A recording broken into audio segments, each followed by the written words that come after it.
Salam değerli izleyiciler, 11 noyabr 2025-ci il Türkiyə təyyarəsinin Gürcüstanda qəzaya uğraması ilə bağlı ən son xəbərləri diqqətinizə çatdıran Prezident İlham Əliyev Türkiyə Prezidenti Rəcəb Tayyib Ərdoğana zəng edib. Dövlət başçısı Türkiyə Hərbi Hava Qüvvələrinə məxsus hərbi yük təyyarəsinin Gürcüstan ərazisində qəzaya uğraması ilə əlaqədar Türkiyə Prezidentinə, həlak olmuş hərbçilərin ailələrinə və yaxınlarına, qardaş Türkiyə xalqına dərin hüzünlə başsağlığı verib. Türkiyə Prezidenti telefon zənginə və ifadə edilmiş başsağlığına görə Azərbaycan Prezidentinə təşəkkürünü bildirib. Telefon danışığı zamanı Azərbaycanın və Türkiyənin aidiyyatı dövlət qurumlarının qəza ilə əlaqədar təmasda olduğu qeyd edilib və bu arada dəyərli izləyicilər, Prezident tapşırıq verib, Baş nazir Qobaxidze ilə danışıb. Azərbaycanın Baş naziri Gürcüstan ərazisində deməli təyyarənin qəzaya uğraması ilə əlaqədar Gürcüstanın Baş naziri İrakli Qobaxidze ilə əlaqə saxlayıb. Baş nazir Əli Əsədov ölkəmizin qəzanın nəticələrinin aradan qaldırılması, axtarış və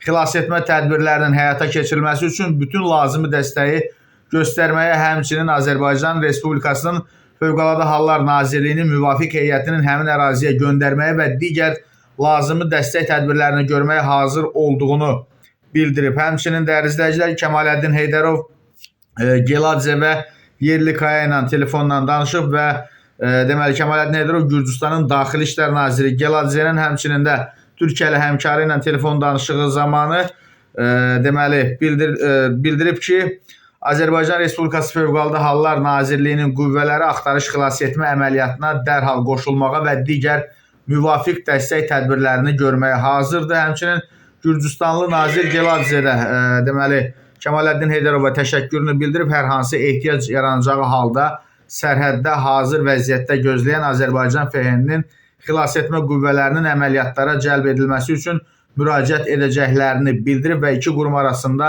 təmaslar davam edir. Həmçinin Türkiyənin Daxili İşlər Nazirliyi ilə də telefon danışığı zamanı hərbi qulluqçuların həlak olması ilə bağlı baş sağlığını çatdırıb və deməli aidiyyatı üzrə, yəni hazır olduğumuzu bildirib və qeyd olunub ki, Türkiyəli nazir Yerlikaya göstərilən dəstəyə görə Azərbaycan dövlətinə təşəkkürünü bildirib.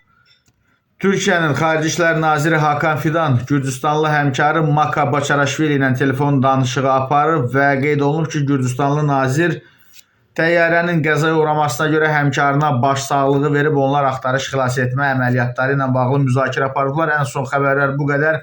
Biraz sonra yeni məlumatlar diqqətinizə çatdırılacaq.